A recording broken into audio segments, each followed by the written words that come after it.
سلام، امیدوارم حالتون خوب باشه. این درس رو من گذاشتم که خیلی چیزا براتون مرور بشه.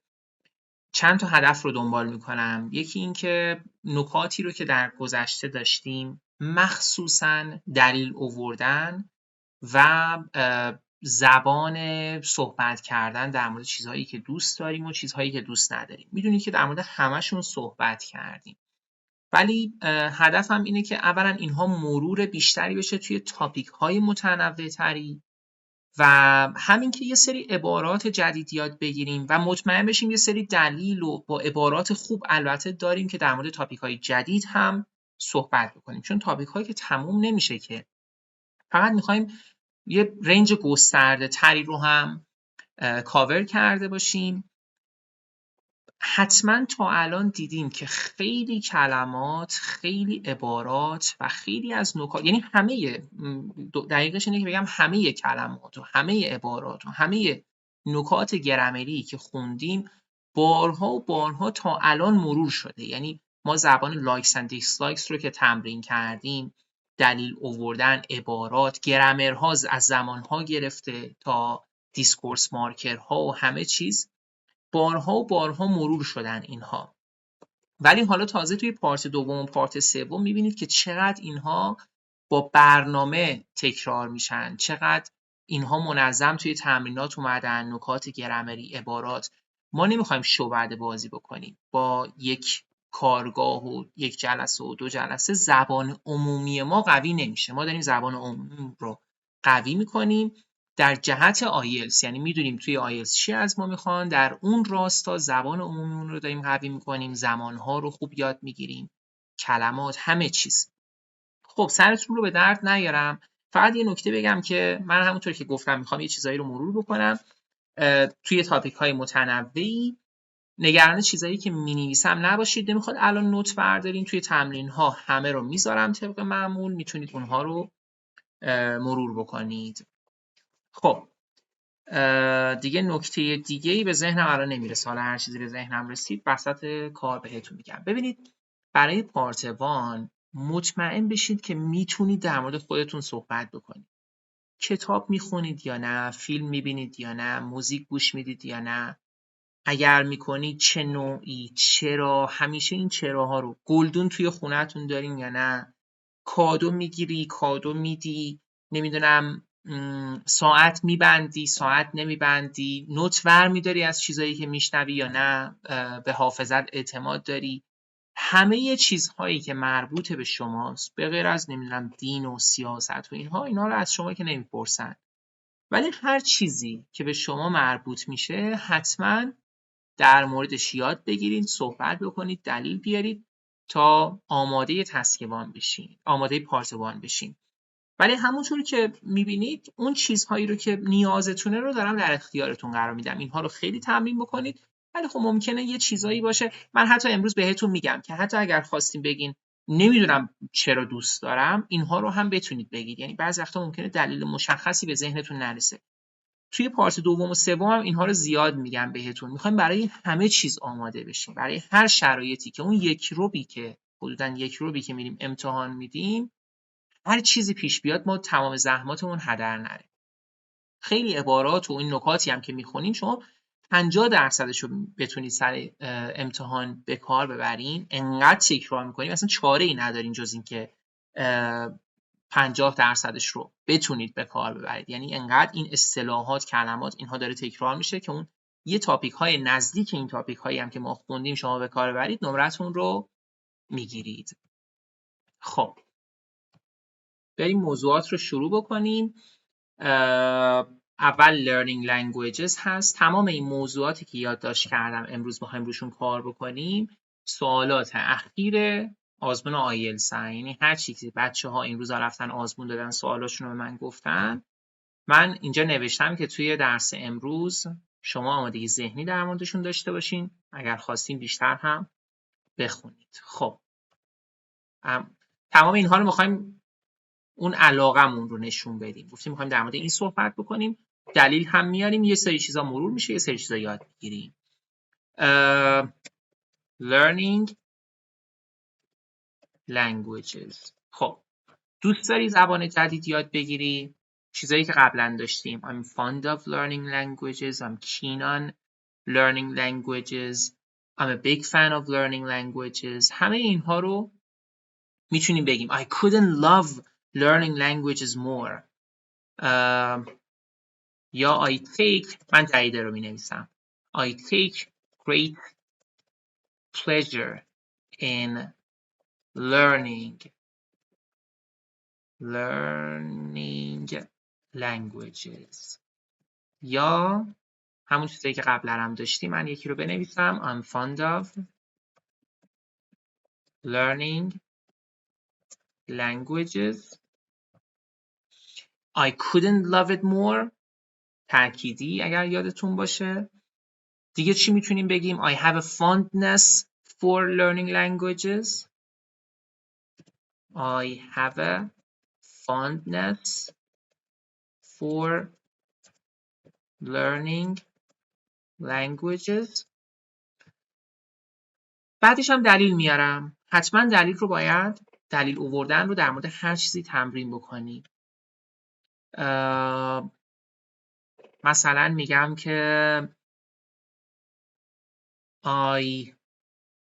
it opens up new opportunities to connect with people from different cultures. Plus,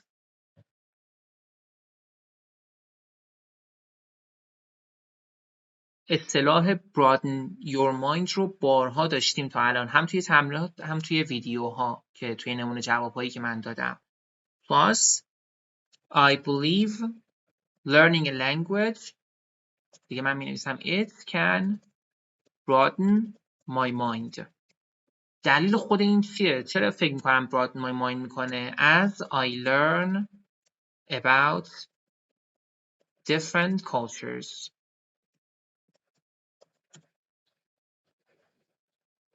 دیگه چیز دیگه ای حالا به نظرم نمیرسه. حالا چیزی که مهمه ما تمرین بکنیم اینه که در مورد چیزی که خوشمون هم نمیاد بتونیم صحبت بکنیم. یعنی شاید شمایی که داری الان به این گوش میدی، این ویدیو رو میبینی، شاید بخوای بگی نه من علاقه ندارم به زبان یادگیری. این کار دو جور میتونه انجام بشه. یا اینو میگی من بعدش میگی من فلان چیزشو دوست ندارم ولی خب گرامر یاد گرفتنش خیلی بده، بدم میاد. یا اینکه نه از همون اول این رو میگی. پس حالا من در ادامه این مینویسم. در ادامه این میخوام بگم ولی گرامر روز حفظ کردنش مثلا بده. فرض بکنید دوست ندارم. من مینویسم که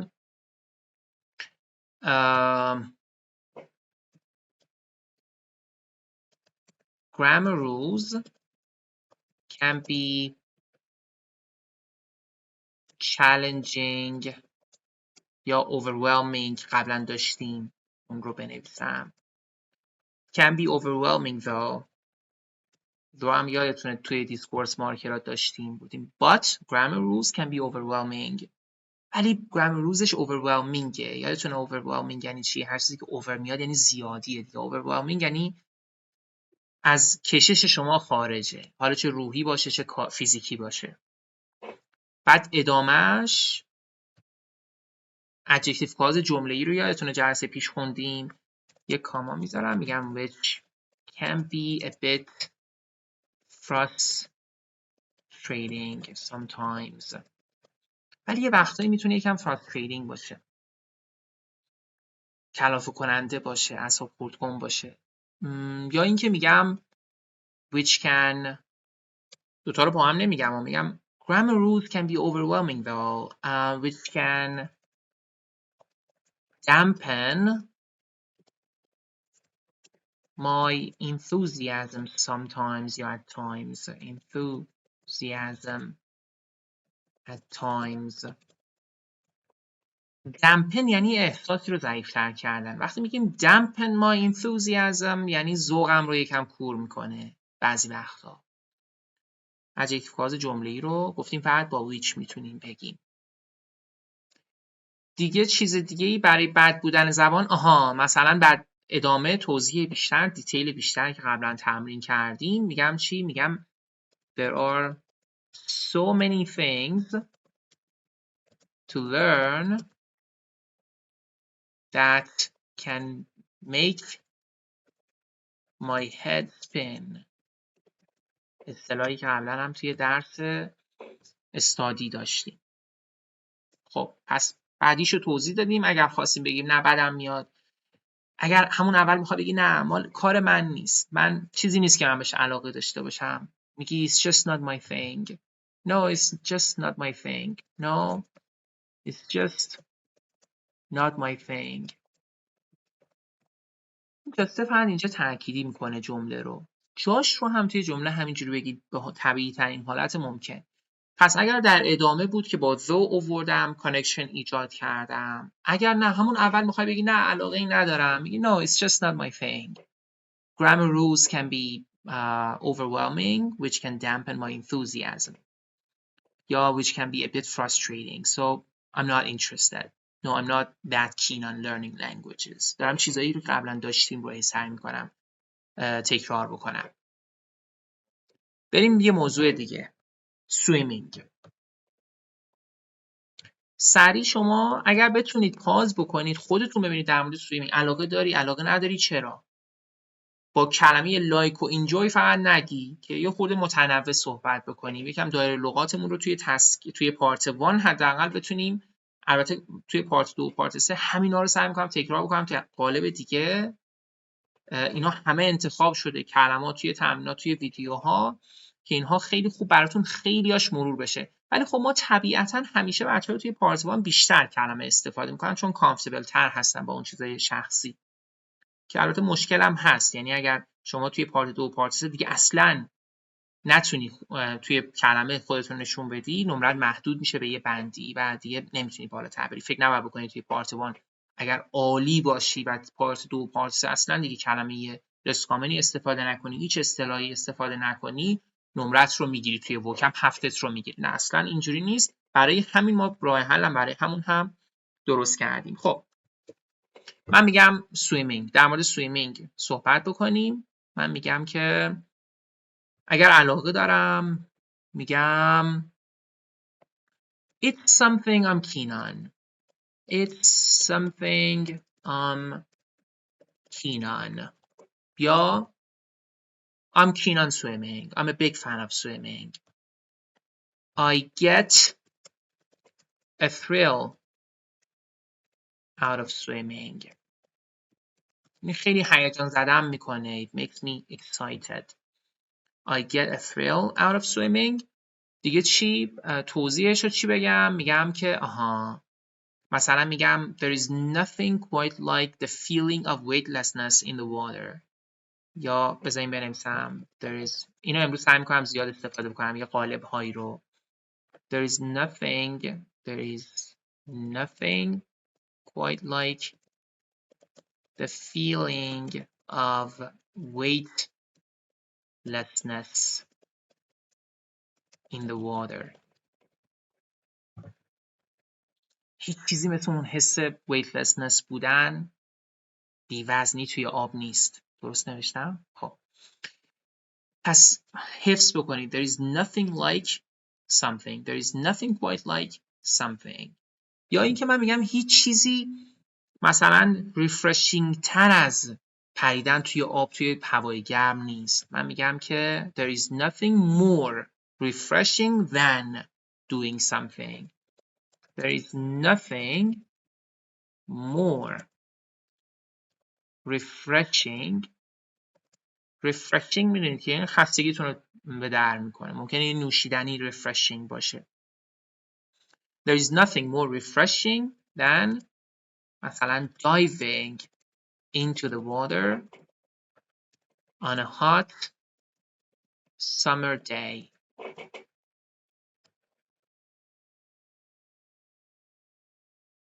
It can make my stresses go away. به عنوان مثال. خب and helps me cool off. خودم رو خنک کنم مثلا. یا اینکه میگم که پس there is nothing more refreshing than doing something. There is nothing quite like something. یا the feeling of something. یا اینکه مثلا میگم که what better way. بذاریم برم اسلاید بعدی رو بنویسم. بعضی وقتا دیدیم میخوایم بگیم چی بهتر از مثلا شنا کردن توی هوای گرم. خب اینجوری بگین what better way to cool off یا to beat the heat. What better way to cool off than by diving into the water on a hot summer day.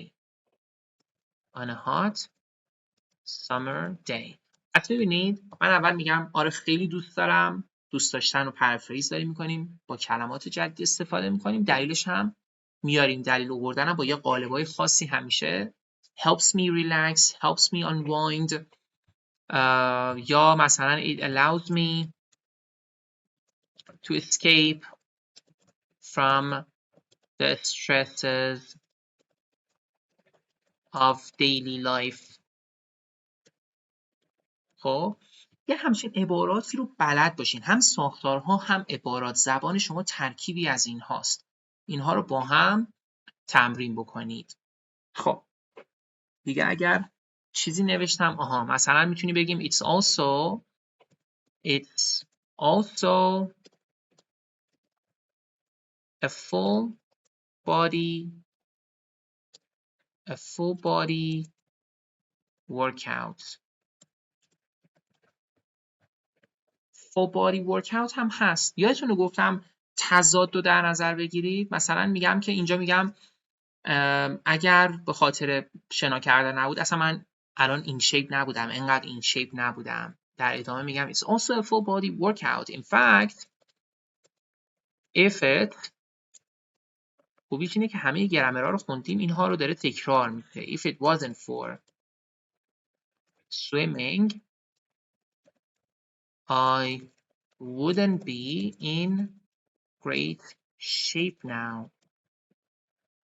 پس اگر به خاطر سویمینگ نبود الان انقدر رو فرم نبودم. جمله خیالی، زمان حال هم هست. یا اینکه بگیم مثلا نه من دوست ندارم سویمینگ. این هم بگیم، دلیل بیاریم، بگیم دلیل بیاریم it's just not my thing. خب اینا رو سعی میکنم تکرار بکنم. it's just not my thing. یا I'm not a big fan of swimming. I'm not a big fan. همین هم میتونید بگید فقط I'm not a big fan. A big fan. یا همونطور که گفتم it's just not my thing. It's just not my thing. دلیل. خب بگم چی I don't like یا I'm not that keen on. نه خیلی بهتر بگم it's just not my thing. I'm not a big fan of. I'm not a big fan of. پس با it's just not my thing شروع کردم. I'm not a big fan of the chlorine. خدا کنه chlorine رو درست بنویسم. Chlorine smell in pools. I'm not a big fan of the chlorine smell in pools. پس من خیلی دوست ندارم چی رو، اون بوی کلور توی استخرها رو دوست ندارم. من plus the water can feel a bit too cold for my liking. خوبه که اینا حالا میاد توی صحبت ها. ببینید وقتی ما میگیم یه چیزی too cold for my liking یعنی من دوستش ندارم، برای من خیلیه، برای طبع من، برای علاقه من خیلی زیادیه. خب مثلا حالا ترجمهش خوب نمیتونم بکنم، کار من نیست حداقلش. مثلا میگم که این غذا it's too sweet for my liking. برای من زیادی شیرینه. یا this color is too bright for my liking. برای من زیاد چیزه، من دوست ندارم. پس میگیم یه چیزی is too فلان for my liking. میتونم بگم the water can sometimes feel a bit too cold for my liking. این هم دلیل این. پس دوست ندارم به این دلیل. بوی کلور دوست ندارم. آب سرده بعضی وقتا دوست ندارم. I'm not a big fan. تموم شد. موضوع دیگه wearing jewelry. اینها همه همونطور که گفتم سوالات اخیر آزمونه. wearing jewelry. چی بگیم؟ مثلا بگم که میتونم بگم یه لحظه اصلا فراموش کردم که سوال چیه. میگم دوست دارم زیورآلات و جواهرات و اینها ببندم یا نه. اگه دوست دارم میگم I have a fondness، چون گفتم قبلا اونجا هم گفتم بنویسم for wearing jewelry. یا I take great pleasure in wearing jewelry. I take، ناره میخوام ببینید بشنوید. I take great pleasure in wearing. یا همون چیزایی که قبلا داشتیم. I'm keen on wearing jewelry. I'm fond of wearing jewelry. I'm into doing this. I'm interested in doing this. I couldn't love it more in fact. بیشتر از این اصلا نمیتونم دوست داشته باشم. خب ببینید ما خود به خود وقتی بچه‌ها صحبت بکنیم ترکیبی از دیسکورس، مارکرها، ساختارهای گرامری، کلمات، تلفظ، تأکیدی که میگیم، مثلا میگیم it's just not my thing. نوع صحبت کردن. برای همین 25% نمره ما جلسه بعدا خواهیم داشت در مورد پرونانسیشن. 25% صحبت ما نمره پرونانسیشن ماست. پس نوع گفتن مهمه، همینجوری حفظی نیست. پس این ترکیبی از اینها نمره ما رو تعیین میکنه که ما روی همه اینها کار کردیم. تمرینات رو هم که ببینید، در ادامه هم که برین جلوتر میبینید، میخوام تاکید بکنم که چرا اینا رو جدی بگیرید. روی همه اینها فکر شده. خب I take great pleasure in wearing jewelry. حالا چرا؟ میگم که I can یا it allows me to express my personal style. ببین مثلا این چیزی ساده ایه واقعا، ولی اگه قبلا بهش فکر نکرده باشی ممکنه اون لحظه نتونی بگی. برای همین میگم فکر کن. دوست داری ساعت ببندی؟ آره اصلا کمکم میکنه. فقط برای زمان گفتن نیست. It also helps me to مثلا express my personal style. اون personal style رو میتونم باش چیز بکنم، درست بکنم، express بکنم، اظهار بکنم. It allows me to express my personal style and add a touch of. گفتم اینا رو همه رو مینویسم، نگرانشون نباشین. It allows me to express my personal style and add a touch of elegance. جذابیتی مثلا and glamour to my outfit. outfit بچه‌ها میشه اون سری لباسی که میپوشین با هم. یعنی تیشرت شما، جینز شما، کفش شما، اونایی که با هم پوشیدین اوتفیت شماست. پس کمکم میکنه a touch of یعنی یکم. کلا تاچ یعنی یکم وقتی میگیم. A touch of elegance to my outfit, a touch of glamour to my outfit, a touch of elegance and glamour to my outfit. یا دوست ندارم، خوشم نمیاد. It's just not my thing. I'm not interested. I'm not that keen on wearing jewelry. I'm not that keen on wearing jewelry. I'm not that keen on wearing jewelry. خب این رو هم نوشتیم. حالا دلیل میارم چرا. مثلا حالا اینجوری میگم دیگه، میگم it's a bit too much for my liking. زیادیه برای من، علاقه ندارم. ولی حالا به too much خب میتونیم کم بذاریم. نه اینو نگم، بگم که it's a bit too much for my liking. یا اینکه مثلا چرا دوست ندارم it can feel a bit uncomfortable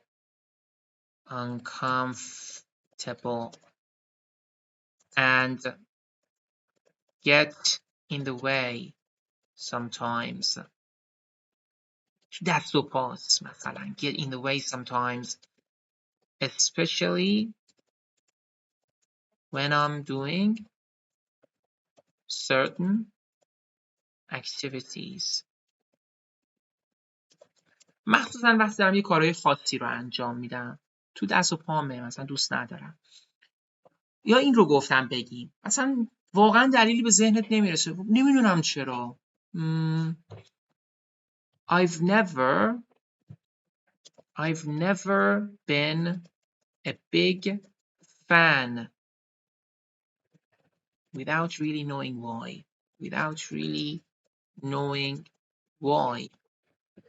هیچ وقت present perfect دیگه، هیچ وقت علاقه من نبودم، هیچ وقت انقدر علاقه نداشتم تا حالا، از گذشته تا حالا، بدون اینکه بدونم واقعا چرا. یا اینکه مثلا میگم I can't pinpoint a specific reason why I don't like it. یا I can't pinpoint یعنی مشخص بکنم بگم دلیل یه چیزی رو. I can't pinpoint a specific reason why I'm not a big fan. ببینید چقدر اینا رو تکرار بکنیم به دفعه بعدی اینها رو سعی بکنید اصلا الان با من بگید. مطمئن باشید خیلی کمک میکنه به طبیعی صحبت کردنتون، به اینکه یادتون بیاد من وای رو اشتباه نوشتم، عذرخواهی میکنم. پس نمیتونم دلیل مشخصی بگم. I just can't explain it. I can't really explain it. یعنی اینجوری نوع صحبت کردن رو هم حتما تقلید بکنید.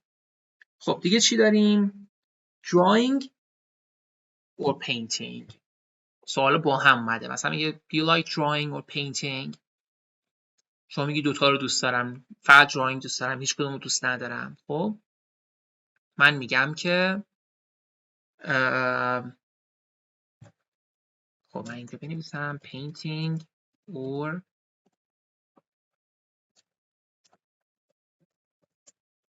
drawing. خب من میگم که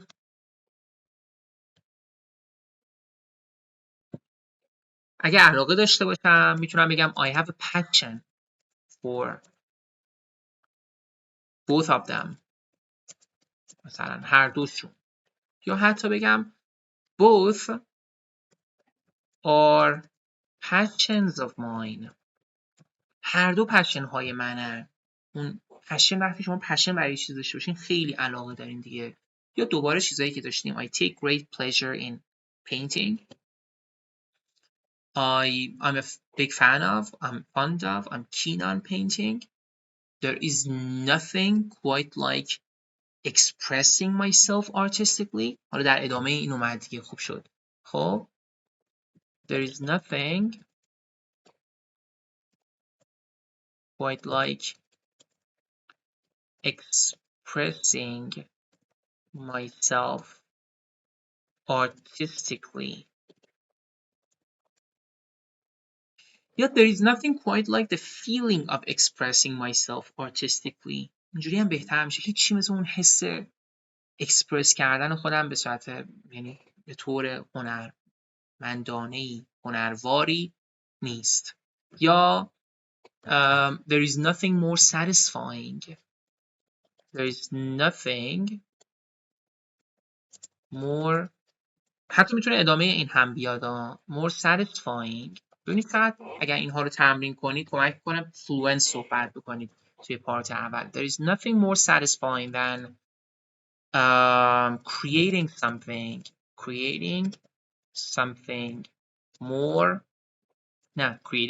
from scratch. مثلا یعنی از صفر یه چیزی درست بکنی.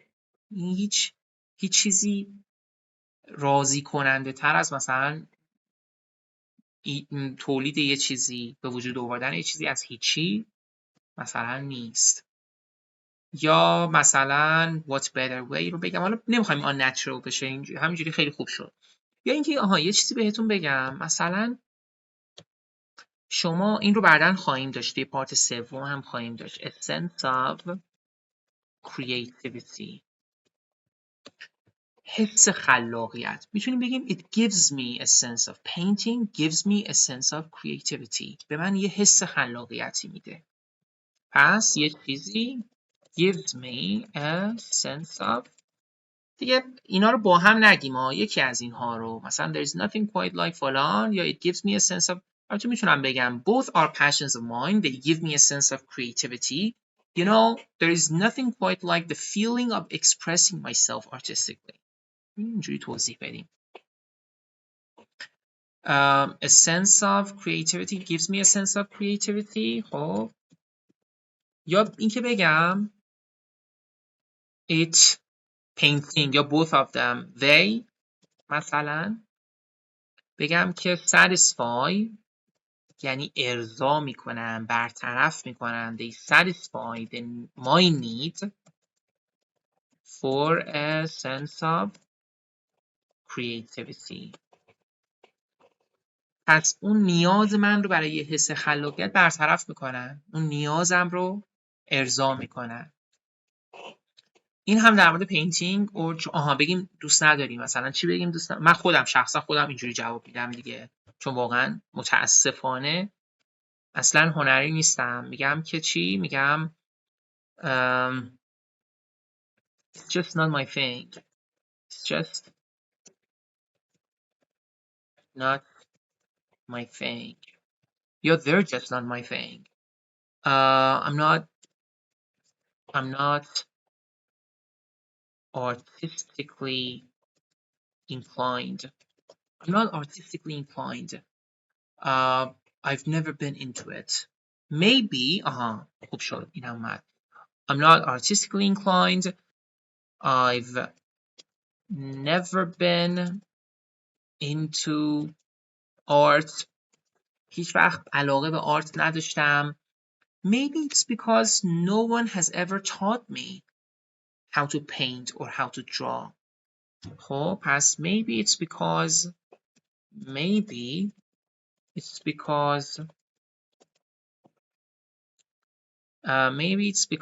I've never پسیوش کردم. I've never been taught how to paint and to draw, how to draw. حالا من یکیشو می نویسم دیگه. خب پس شاید به خاطر اینه که من هیچ وقت آموزش داده نشدم یا nobody has ever taught me. اینا present perfect هم دیگه، بارها داشتیم. هیچ کس تا حالا اصلا یادم نده که چجوری این کارو بکنم. پس شاید به خاطر اینه که من علاقه ندارم. حالا تضادشون میگم. و هر موقع گیر میکنی به تضاد فکر بکنید، به دیتیل فکر بکنید که قبلا یه جلسه کامل در مورد اینها توضیح دادیم. من میگم که maybe things would be different if someone had. کاندیشنال میکسه، یادتون میاد الان نتیجهمون بوده زمان حاله، شاید اوضاع فرق میکرد، الان متفاوت بود. الان اگر یه نفر had taught me، اگر یه نفر داده بود، آموزشی هم داده بود در گذشته، منم زیاد تمرین کردیم، باز هم در ادامه خواهیم داشت. خب یا اینکه مثلا میگیم نه نمیدونم چرا، واقعا نمیتونم توضیح بدم. مثلا بگم I can't really say why. I can't really explain it.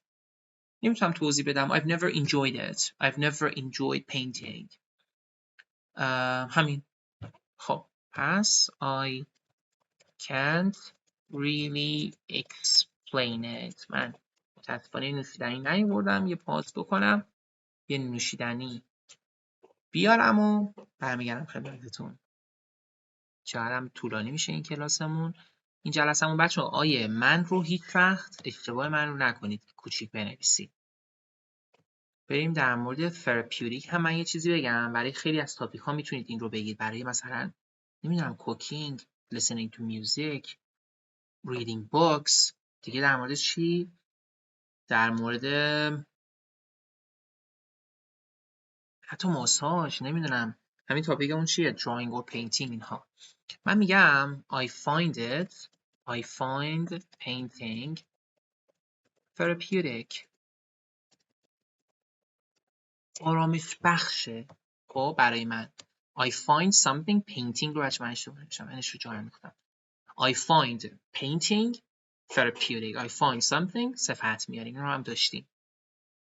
I find painting therapeutic. یا مثلا میگم که it's therapeutic for me. یا اینکه میگم it's like therapy for me. مثل تراپی میمونه برای من. It's like therapy for me. حالا بعدش توضیح میدم. توضیح مثلا چی بدم؟ میگم it helps me relax and forget about the stresses of daily life. یا همون چیزی که نوشتم escape from. It helps me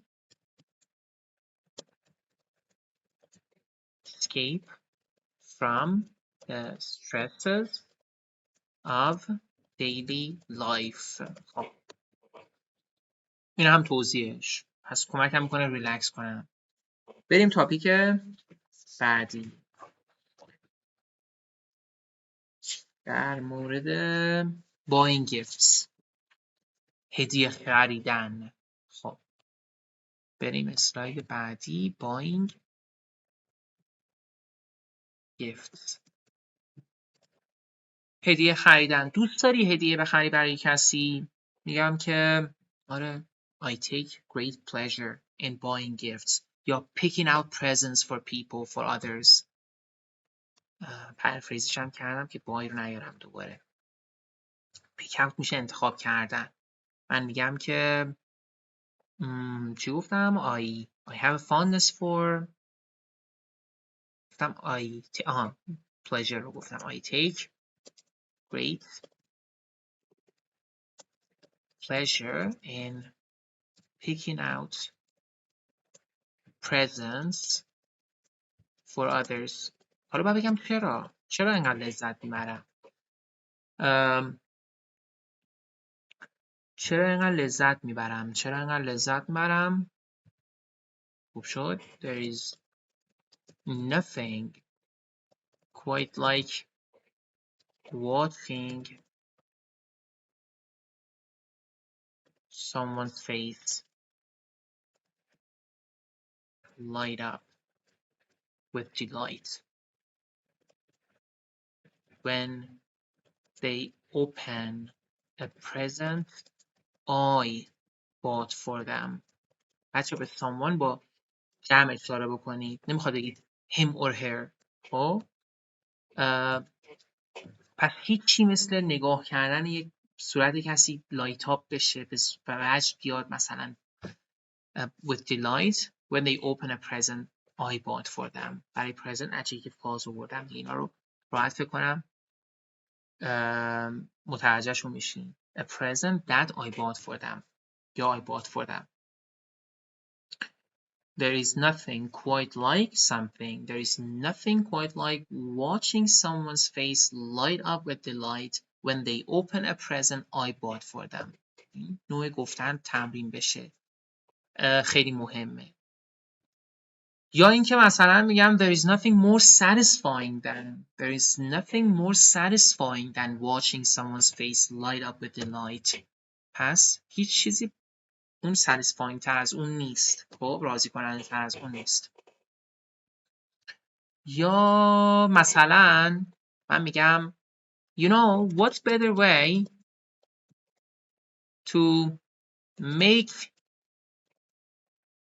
loved ones feel special than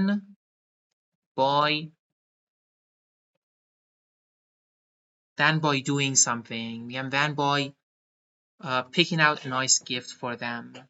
Than by picking out a nice gift for them. خب یا اینکه بگیم دوست نداری. نه it's just not my thing. I couldn't hate it more to be honest. اصلا بیشتر از این بعدم نمیتونم متنفر باشم از این قضیه. Oh it's just not my thing فرق میکنه. یعنی اون یه خورده ضعیف‌تره. نه کار مال من نیست. علاقه‌ای ندارم به این قضیه. یا I couldn't hate it more to be honest. بذارین اونجا بنویسم I couldn't hate it more to be honest. چرا؟ I find it quite برای صفت باید بیارم دیگه quite stressful to pick out a present for someone. چرا انقدر استرس داره؟ باید توضیح بدم همه اینها رو. You know, there is always a chance they won't like it. There is always a chance they won't like it. سیای منفی ها رو بچه نمیخواد they won't like it. چی بگم دیگه؟ I wish I could just میخوام برم متضادش رو فکر دارم میکنم. میگم کاش میشد پول داده به همه. I wish I could just پس کاش که میتونستم ولی نمیتونم. I wish I could just ایدئال باید بگم اگه میخوام ایدئال جواب بدیم باید بگم چرا نمیتونم. I wish I could just give everyone money as a gift.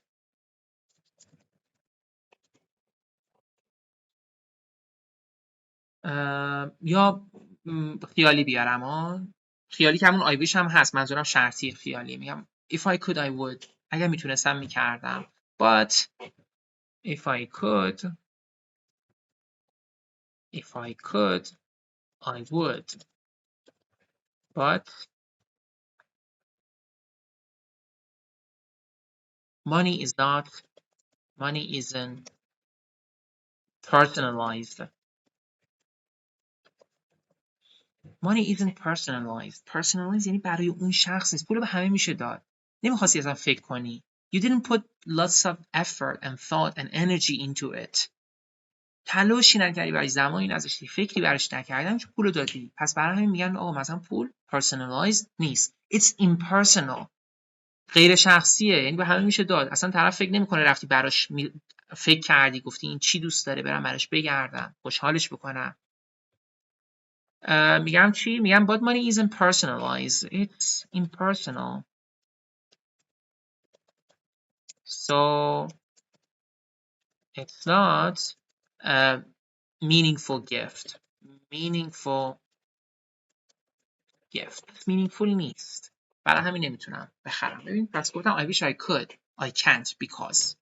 کاش که میتونستم، نمیتونم به این دلیل. خب در مورد چی؟ در مورد listening to music. تاپیک بعدی. listening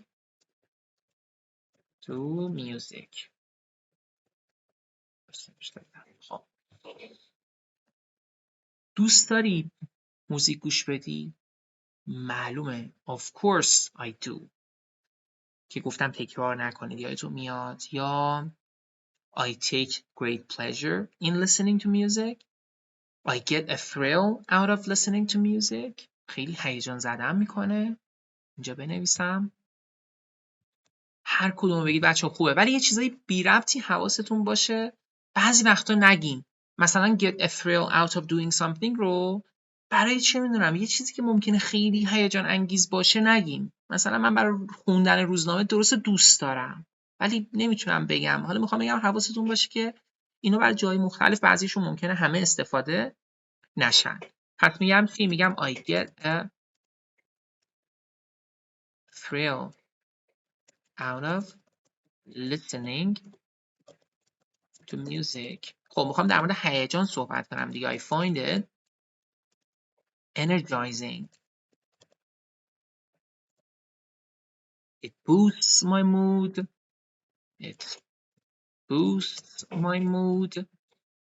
and transports me to different places and times and transports me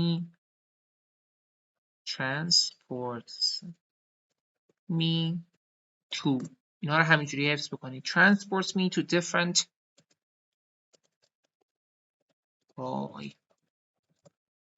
times and places. مثلا این دیتیل بیشتر میبینید خود به خود میاد وقتی شروع کنید تمرین کردن. You know, sometimes I put on music and it just transports me back to my childhood. میبرتم بچگیام به عنوان مثال. یا transports me back. یا I'm transported پسیوشو میارم. I'm transported back to 10 years ago. When I was younger. Sometimes I put on music and it just and I'm transported back to 10 years ago when I was younger. As soon as I start listening مثلا حالا توضیحش هم میشه بیشتر هم داد. پس I get a thrill out of listening to music. I'm a big fan of listening to music. I'm fond of listening to music. I'm keen on listening to music. I'm into listening to music big time. دیگه همین I couldn't love it more. There is nothing quite like listening to music when I want to unwind. وقتی میخوام unwind بکنم ریلکس بکنم. حالا بگیم دوست نداریم چی بگیم؟ مثلا من خودم هیچ وقت نمیگم، هیچ کس فکر نمیکنم بگه موزیک دوست نداره، ولی حالا اگر بخوایم در ادامهش بگیم یا اصلا یه نفر ممکنه بخواد بگه نه من نیستم نمیدونم چی بگم I just can't explain it. I can't really explain it. Why? Maybe it's never been my thing, you know. I've never enjoyed listening to music. یا همینجوری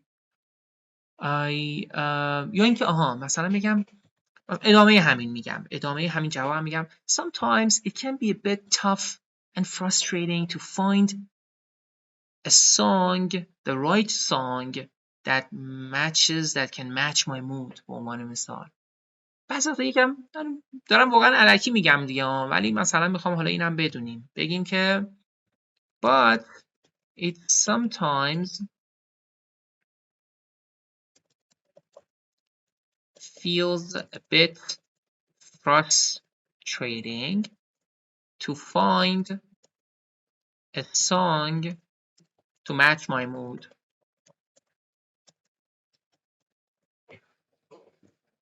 یه چیزی که مچ بشه با مودم دیگه، غمگینم یه چیز غمگین میخوام بعد بگرم دوباره اینجوری.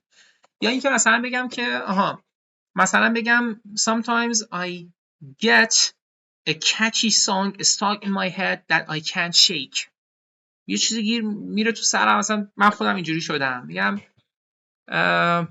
there is one tiny problem though. ولی یه مشکل کوچیک هست. I sometimes get a catchy بچه اون چیزی که catchy دیگه سریع میفته رو زبونتون، یادتون میمونه سریع.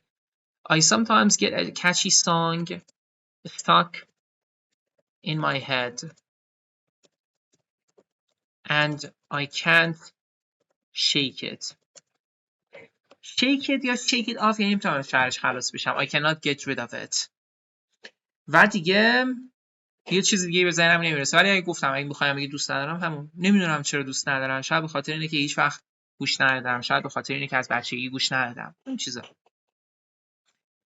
حالا ممکنه مثلا اینم الان به ذهنم رسید بگم خب چرا این نوع موسیقی رو دوست داری؟ اگر پاپ، نمیدونم رپ، میگی I find it energizing as I said.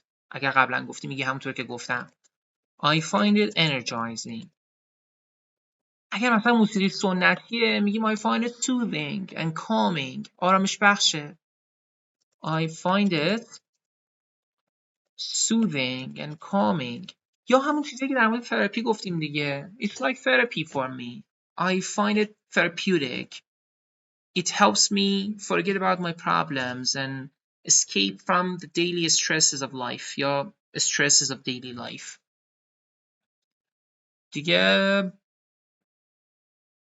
دیگه چی میتونم در مورد این بگم؟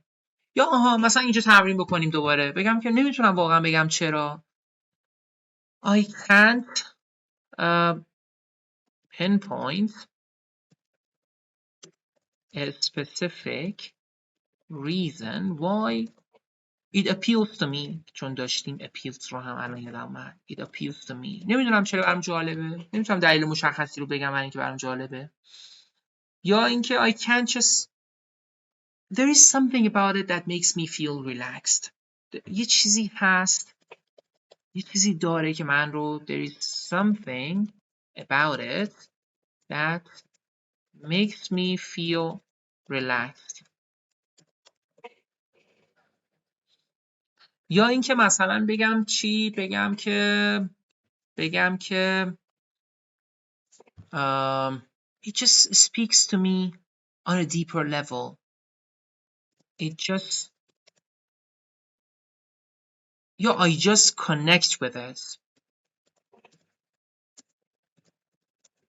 on a deeper level. یا it speaks to me in a way that I can't describe.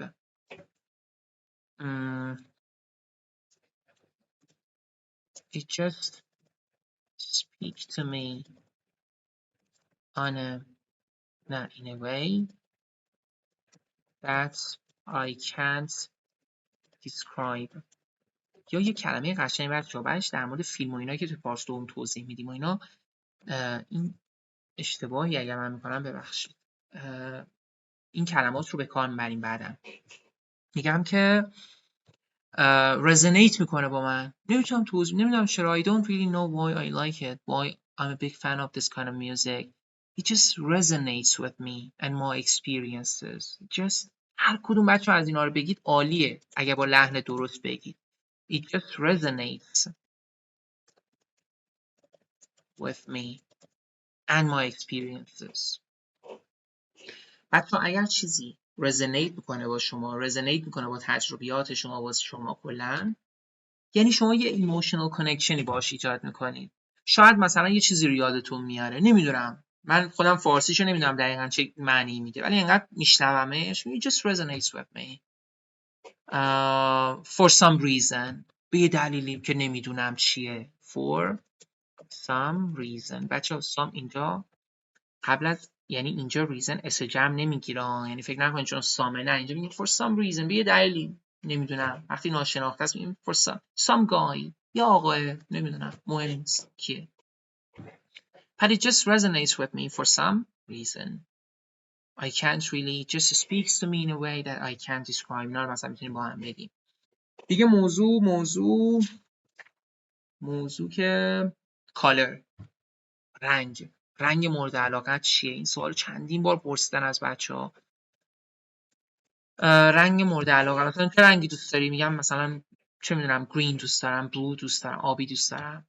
حالا چرا؟ من میگم که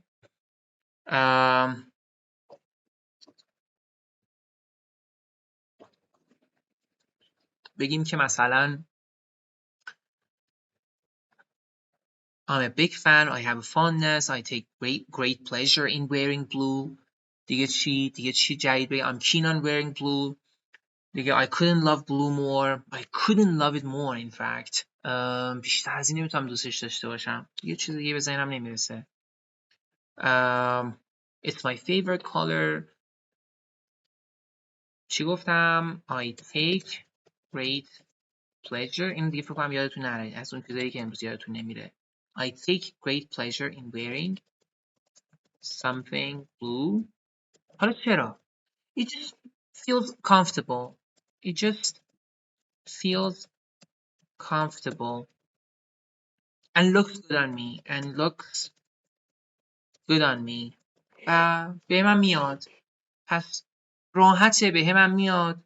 plus come to think of it، این دیسکورس مارکر هم خوبه، ببینید خود به خود میاد دیگه. come to think of it، یادم اومد. come to think of it it's versatile. It's versatile. خدا کنه اشتباه ننویسم. versatile فکر کنم درسته. بچه versatile یا versatile یعنی یه چیزی چند کاره است، به هر چیزی میخوره. توضیح میدم. میگم come to think of it it's versatile and so it's easy to match with نه it's easy to match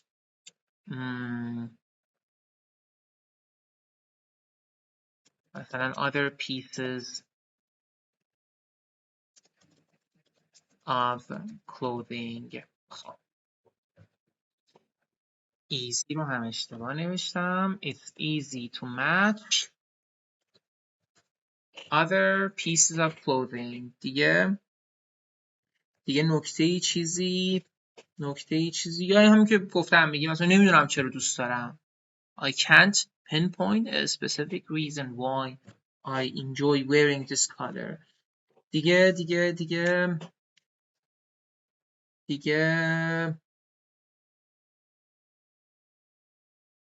مثلا بگم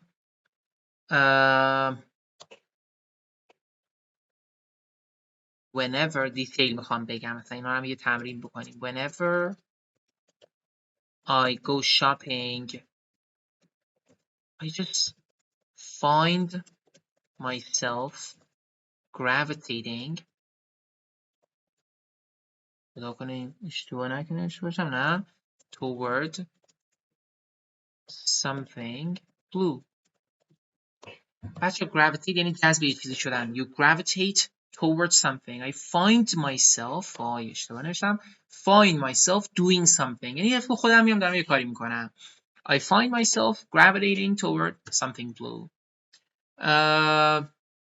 یا مثلا در مورد versatile که گفتم It's easy to match other pieces of clothing. It's easy to match with other colors. با رنگای دیگه میشه match کرد راحت. آره pieces of clothing نباید میگفتم. باید رنگای دیگه رو میگفتم. Match with other colors. خب دیگه چی؟ دیگه اینم گفته چه رنگی دوست داری دیگه نگم از چه رنگی بدم میاد دیگه حالا. ولی بازم میتونیم بگیم نمیدونم چرا از این رنگ بدم میاد. حالا اونم هم کاری نداره دیگه. خب جامون تموم شد. اینم پاک میکنم. و در مورد موضوع دیگه صحبت کنیم. Riding a bicycle. این هم سوال بوده.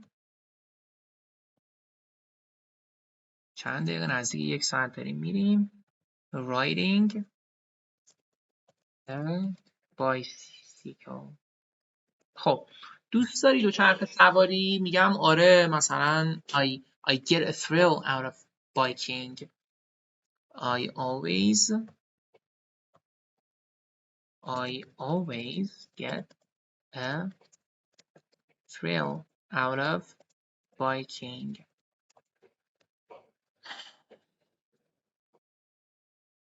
توضیحش بدم مثلا I find energizing whenever I bike. I feel better and more energized. It boosts my mood. همین چیزایی که نوشتیم. فرپی رو نگم دیگه نه نمیخوره دیگه. حالا ولی مثلا میتونم بگم plus it's an eco یا eco دوتا رو میگن eco-friendly way to get around.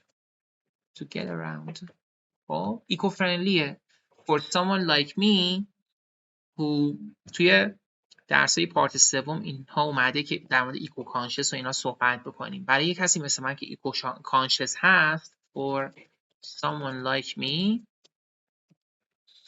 who is eco conscious یعنی حواسش هست دغدغه این قضیه رو داره محیط زیست رو داره for someone like me who is eco conscious it's a great way to get around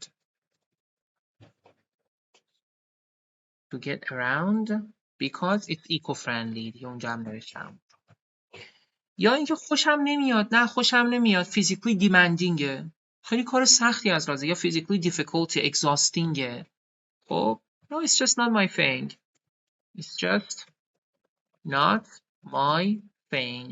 خب نه اصلا من علاقه ای ندارم. خب it's just not my thing. بعد توضیح میدم it's physically demanding یا physically difficult و دیگه چی especially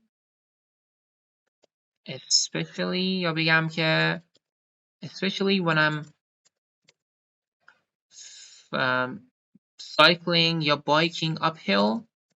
وقتی سربارایی رو میخوام بالا برم uphill uphill یه دونه ال داره دیگه. یه وقتی کوچیک‌ترین چیزا رو شک می‌کنیم. when I'm biking uphill چک بکنم همینجور که دارم صحبت میکنم. میگم چی؟ میگم که چی میشم؟ I feel exhausted. خیلی احساس خستگی میکنم. اوه 2 تا ال داره. چرا من اینجوری فکر کردم؟ با آنتیل و اینا چیز کردم. uphill. آره دیگه هیل دیگه.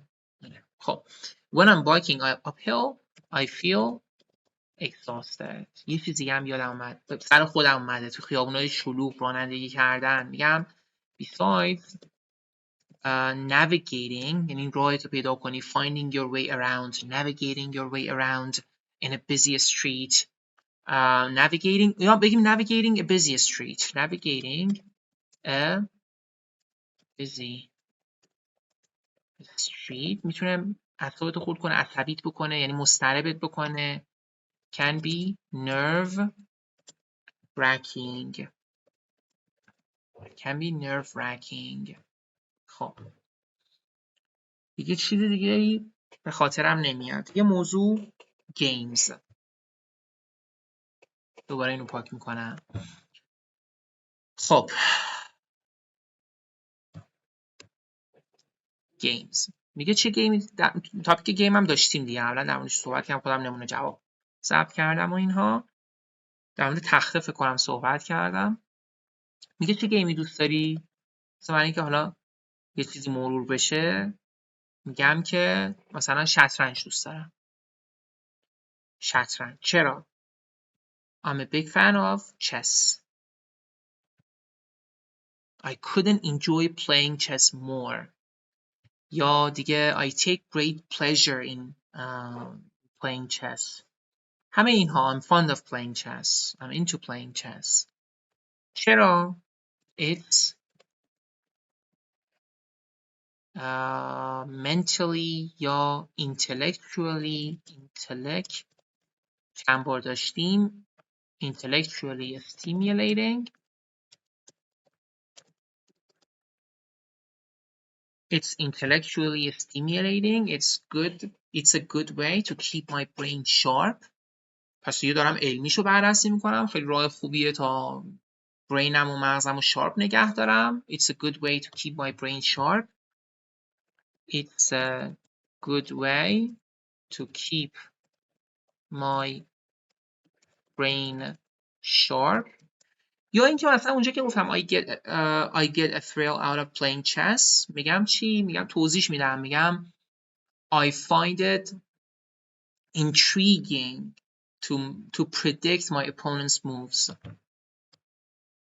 I find it intriguing to predict my opponent's moves predict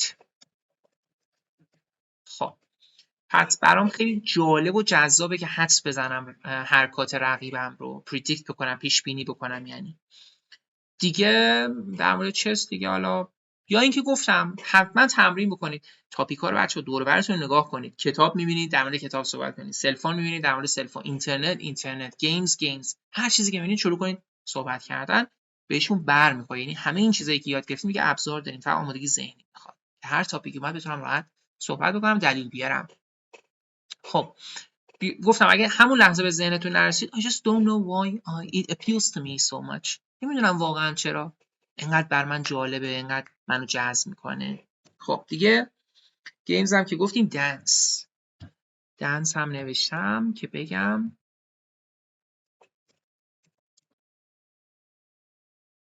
در مورد گیمز نگفتم چرا دوست نداریم دیگه خیلی شو فکر کنم چون گیم بود که دوست داشتیم و حالا میتونیم هم که بگیم نمیدونم چرا انقدر خوشم نمیاد یا I enjoy something more active من هیچ چیز اکتیو تر دوست دارم I like to play some. I have always enjoyed doing things that help me become more physically active. Yeah, I'm a physically active person. I enjoy doing things that make me move. مثلا دوست دارم اینجوری باشم. اینا هم میتونیم بگیم. اگر میخوایم بگیم نه مثلا چس دوست ندارم. حالا دنس. دوست داری برقصی؟ I couldn't love dancing more. I get a thrill out of dancing. I'm a big fan of dancing. I've always enjoyed dancing since my childhood. دیگه I'm fond of dancing. I'm keen on dancing. همه اینها رو داشتیم. اگر couldn't رو بچه‌ها میگید حتما باید تاکید روش باشه. I couldn't love it more. I couldn't love it more. یعنی میخوام اگزامینر ببینه این فتیگ تلفظ کردنتون رو. این فتیگ استرس میذارین، تاکید میذارین روی چیزایی. خب چرا انقدر دوست دارم برقصم؟ چی بگم در مورد رقصیم؟ در مورد دنسینگ؟ واقعا نمیدونم چی بگم در مورد رقص، چون من اهل رقص نیستم. میگم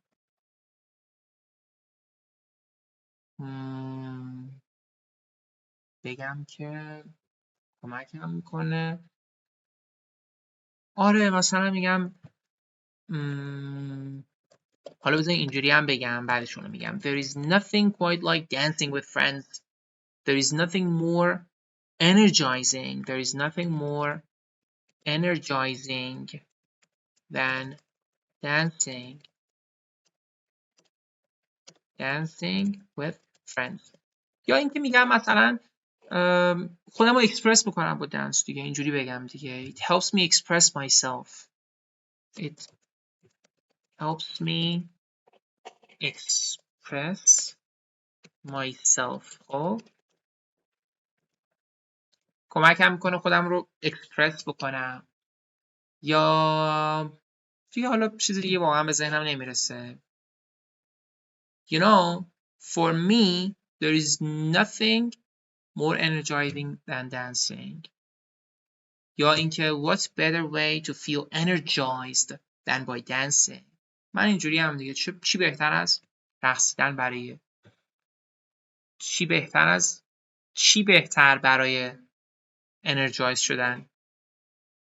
چجوری میشه فارسیش واقعا نمیدونم، ولی مینویسمش همینجوری به صورت طبیعی تمرین بکنید. What better way to do something to feel energized than by dancing, right? آره اینجوریه. خب بعد میگم که دیگه چی بگیم؟ یا اینکه دوست ندارین. من این رو راحت میتونم بگم دیگه. It makes me self-conscious. منو self-conscious میکنه، خودآگاه میکنه. همش فکر میکنم همه دارن من نگاه میکنن، نگرانم میکنه. self-conscious هم میکنه. It makes me self-conscious. I'm not comfortable with my dancing skills. I feel awkward.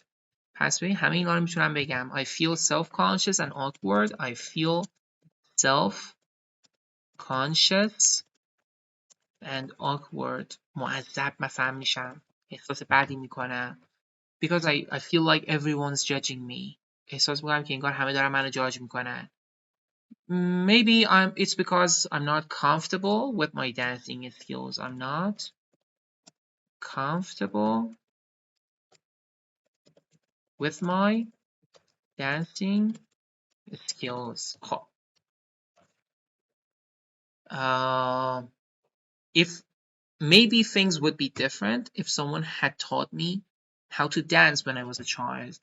پس شاید اوضاع متفاوت بود. همون چیزی که نوشتین متضادها رو هم بهش فکر بکنید هر از گاهی.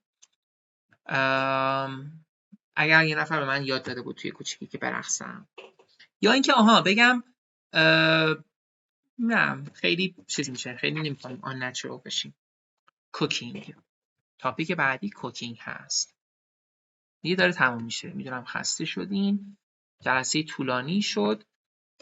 کوکینگ آشپزی. ولی الان خیلی رنج گستردی. تا الان چند تا تاپیک داشتیم؟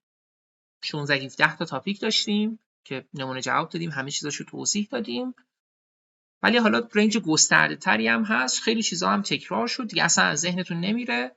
و خیلی چیزای جدید هم یاد گرفتیم. آمادگی هم برای تاپیک‌های دیگه هم الان داریم. کوکینگ، چی بگیم در مورد کوکینگ؟ اینا چون من خودم زیاد خوب نیستم خیلی سخته برای من، ولی مثلا میتونیم بگیم I find cooking therapeutic. آرامش بخش برای من. چرا؟ همون چیزایی که قبلا گفتیم. I find it therapeutic یا it's like therapy for me. من بنویسم اینها رو. It's like therapy for me.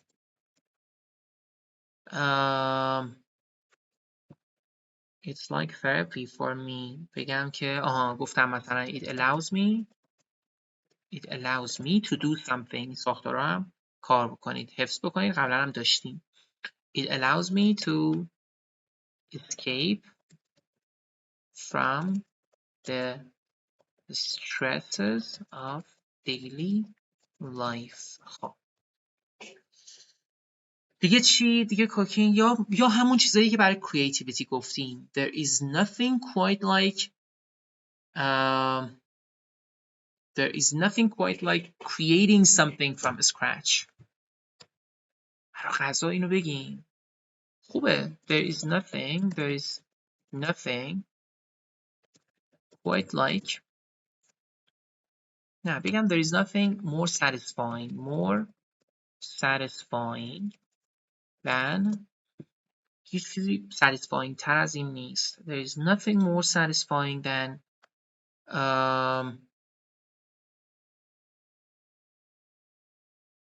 cooking something. یا گفتم making something یا experimenting with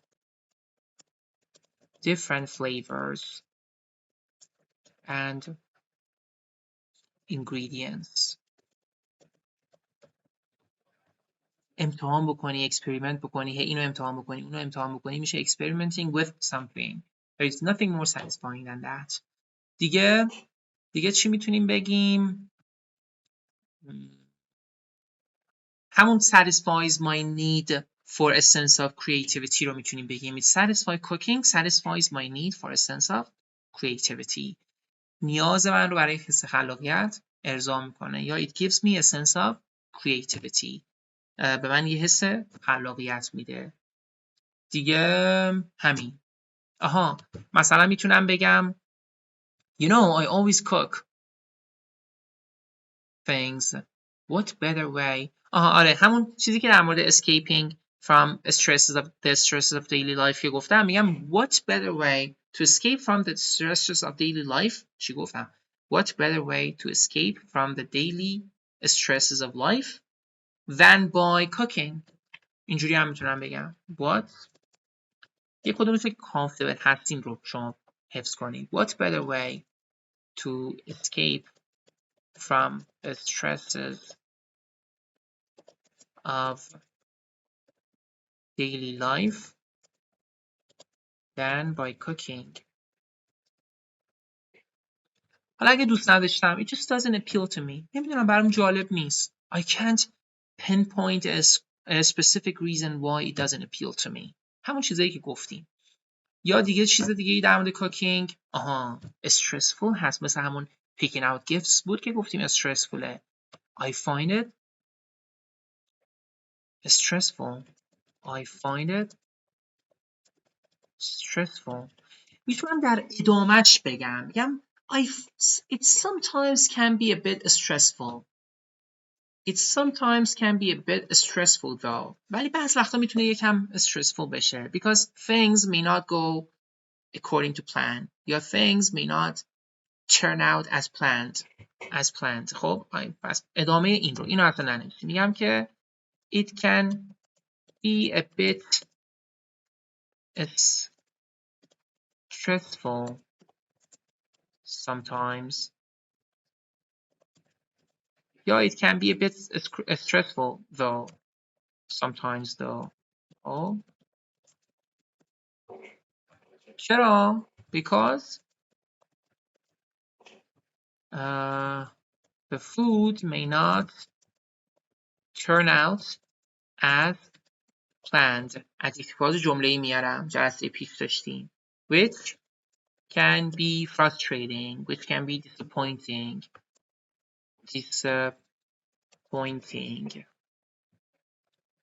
تکرار بچه‌ها زبانتون رو خوب میکنه.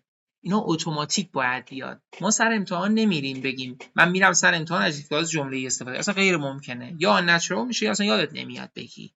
ولی وقتی اینقدر تکرار میکنی، اینقدر توی درس‌های مختلف میگی، خودت هم تکرار میکنی، تمرین انجام میدی، میبینی ویدیو میبینی، همه این کارهایی که داریم میکنیم اتوماتیک میشه. توی پارت دوم کلی توی لانگ ترم ها هم استفاده میشه اینها که نوع صحبتمون نچرال تر، حرفه‌ای تر بشه با تکرار و تمرین زیاد. این زبانتون خوب میکنه. نه اینکه یه بار بگم عجیب جمله‌ای. برای همین این تکرار میکنم. قبلا هم عذرخواهیامو کردم، گفتم ببخشید زیاد تکرار میکنم چیزا رو. پس may not turn out as planned. یا همون چیزی که گفتم در مورد کدوم موضوع بود گفتم which can dampen my enthusiasm که ممکنه اون ذوقمو یکم کور بکنه. به عنوان مثال میتونم اینجا clean up هم بگم. اینو پاک بکنم، میگم the clean up afterwards. The clean up afterwards can be the cleanup afterwards can be frustrating, can be exhausting. اون تمیزکاری بعدش مثلا the kitchen is always a mess after I cook and the cleanup afterwards can be frustrating and exhausting. I wish I didn't have to clean up after cooking. پس کاش که مجبور نبودم. میبینید دیتیل‌های باید بیاد. I wish I didn't have to clean up. clean up هم میتونه فعل باشه هم میتونه اسم باشه. اینجا اسمه. I wish I didn't have to clean up. اینجا فعله. کاش که مجبور نبودم بعد از آشپزی. I wish I didn't have to خیالیه. یه زمان رفتیم عقب. I wish I didn't have to clean up after cooking. و موضوع آخرمونم تموم شد دیگه. موضوع آخرمونم سوشال میدیاست. آره خب خیلی تاپیک کار کردیم. این رو هم پاک کنم. سوشال میدیا. چه سوشال میدیا وبسایتی دوست داری؟ اینستاگرام. چه پلتفرمی دوست داری؟ اینستاگرام. I'm crazy social media. I'm crazy about Instagram. I'm fond of using Instagram. I couldn't love spending time on Instagram more. I couldn't love scrolling through Instagram more. پس میگم I'm a big fan. I'm a big fan of Instagram. چرا؟ Helps me stay in touch with my friends and family. It helps me stay in touch with my loved ones. چون حالا یه بارم loved ones رو گفتیم امروز. عزیزانم. حالا دوست و فلان اینا. فامیل. It helps me stay in touch with my loved ones. Besides, میخوام چیزایی که قبلا داشتیم تکرار بشه. Besides, it helps me یا it allows me to keep up with the latest news یا with what's happening in the world. It allows me to keep up with the latest news. دیگه چی؟ And come to think of it, I come across interesting content like funny stuff. I come across interesting content. محتوای جالب میبینم، شانسی میبینم، بهشون برمیخورم. come across این معنی رو میده. come across interesting content. چی گفتم؟ like funny stuff. چیزای خنده دار. حالا میرم بعدیشو همون یعنی خیلی طبیعیه که بلافاصله بعدیشو همینجوری بگم but it's easy to get sucked. It's easy to get sucked into endless scrolling. To get sucked یعنی کشیده بشی توش. To get sucked into endless scrolling. همینجوری اسکرول بکنی، هممون این بلا سر هممون اومده دیگه. which can be a waste of time. همه اینا رو قبلا داشتیم ادجکتیو فاز جمله ای a waste of time. دیگه همین این توی این جمله همین which can be a waste of time. همون شد. خیلی تاپیک امروز کار کردیم، خیلی عبارت ها تکرار شد، خیلی عبارت های جدید و زیاد تکرار کردم که یاد بگیرین. توی تمرین ها هم میبینیدشون، توی درس های بعدی هم، توی پارت های بعدی، پارت دوم، پارت سوم، خیلی چیزا رو میبینید، متوجه میشین چقدر پشت اینا من فکر کردم، برنامه‌ریزی کردم، پلن داشتم، درس ها رو مرتب گذاشتم، کلمات اون جایی که نچرال بوده آوردم، گرامرها، همه چیز. فقط شما خواهش می‌کنم که قدر اینها رو بدونید. جسارت میکنم اینجوری میگم و میخوام مطمئن بشم که تمرین ها رو هم خیلی جدی میگیرید. همیشه بهتون گفتم ولی ضرر نداره تکرارش. تمرینات رو انجام بدید، حتما این پروسه این پازل ما کامل میشه و خیلی چیزا راحت توی ذهن شما میمونه و من مطمئنم یک لول زبان عمومیتون بالاتر میاد، دایره لغاتتون، نوع تلفظاتون، دیسکورس مارکرایی استفاده میکنید، جملاتتون رو به هم وصل میکنید، کلا نوع حرف زدنتون. جدی بگیرید همه چیز رو، حسابی خسته نباشید. وقتتون بخیر.